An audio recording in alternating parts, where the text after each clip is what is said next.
Hari ini kita bakal belajar bareng tentang kerajaan-kerajaan besar yang pernah ada di Indonesia, mulai dari masa Hindu-Buddha sampai masa Islam.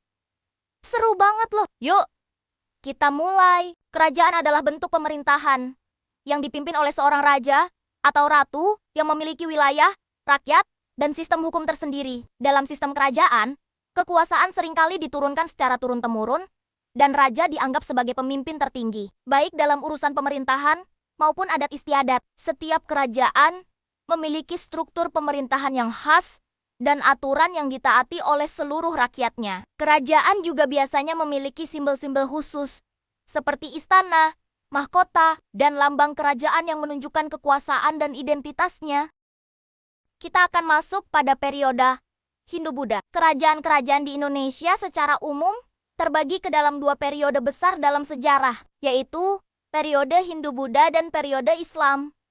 Pada masa Hindu-Buddha, pengaruh kebudayaan India sangat kuat, terlihat dari arsitektur megah seperti Candi Borobudur dan Candi Prambanan, serta sistem kepercayaan yang berkembang dalam bentuk agama Hindu dan Buddha. Pada masa ini, kerajaan-kerajaan seperti Tarumanagara, Sriwijaya, dan Majapahit berkembang pesat. Mereka membangun sistem pemerintahan yang terstruktur, dengan raja sebagai pemimpin tertinggi yang dianggap sebagai titisan dewa. Kehidupan masyarakat diatur berdasarkan sistem kasta, dan kegiatan ekonomi berpusat pada pertanian dan perdagangan. Sementara itu, pada periode Islam, kerajaan-kerajaan mulai berdiri dengan dasar ajaran Islam, ditandai dengan berdirinya masjid-masjid agung seperti Masjid Demak, serta berkembangnya tradisi pesantren dan dakwah Islam melalui perdagangan dan budaya lokal. Masing-masing periode memiliki ciri khas dan warisan budaya yang berbeda.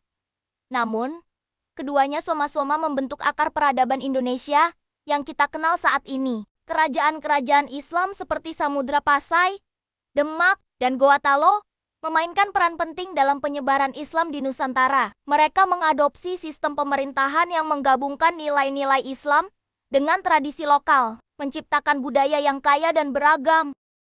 Kita akan masuk ke bagian ciri khas kerajaan Hindu-Buddha. Kerajaan Hindu-Buddha memiliki ciri khas yang membedakannya dari kerajaan lainnya. Ciri pertama adalah bentuk pemerintahannya yang berbasis monarki, yaitu dipimpin oleh seorang raja yang dianggap sebagai titisan dewa atau memiliki kedekatan spiritual dengan kekuatan ilahi. Kedua, sistem kepercayaan dan agama menjadi unsur penting dalam kehidupan masyarakat, dengan agama Hindu dan Buddha sebagai dasar utama. Raja tidak hanya sebagai pemimpin politik, tetapi juga sebagai pemimpin spiritual yang menjaga keseimbangan antara dunia dan alam gaib. Upacara keagamaan dan ritual dilakukan secara rutin untuk memohon berkah dan keselamatan bagi kerajaan. Ketiga, masyarakatnya mengenal sistem kasta atau tingkatan sosial yang membedakan peran dan kedudukan tiap individu. Keempat, peninggalan budaya seperti candi, arca, dan prasasti tersebar luas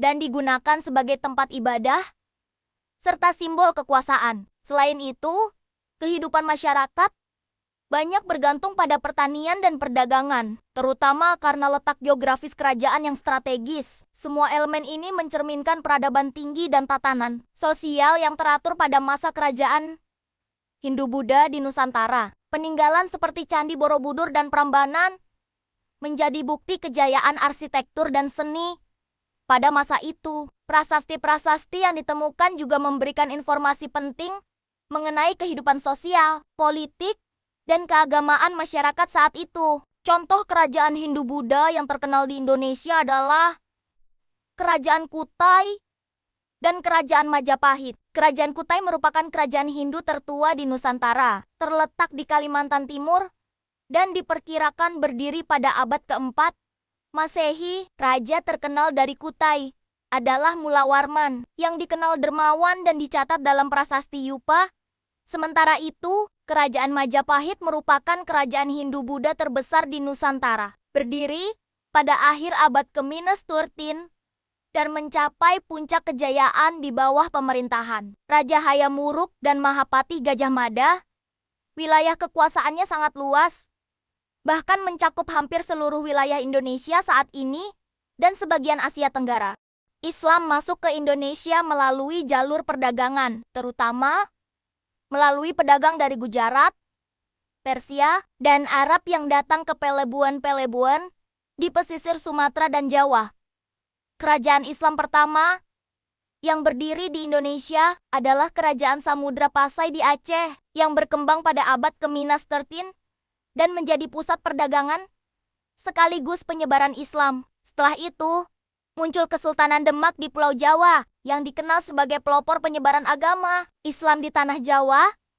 Demak juga berperan penting dalam pembangunan masjid-masjid kuno seperti Masjid Agung Demak. Di wilayah timur, berdiri Kesultanan Gawatalo di Sulawesi Selatan yang menjadi pusat pemerintahan sekaligus pusat penyebaran Islam di kawasan timur Nusantara. Ketiga kerajaan ini menjadi contoh awal berkembangnya peradaban Islam di Indonesia yang bercirikan toleransi, budaya maritim, dan kearifan lokal. Kerajaan-kerajaan di Indonesia mencerminkan betapa kayanya budaya, agama, dan nilai-nilai yang membentuk bangsa kita. Setiap masa memiliki tantangan dan kebijaksanaan yang bisa kita pelajari. Nah, sekarang coba pikirkan, apa pelajaran penting yang bisa kita ambil dari kejayaan kerajaan masa lalu untuk membangun masa depan Indonesia yang lebih baik? Yuk, renungkan dan jadikan sejarah sebagai cermin untuk melangkah ke depan.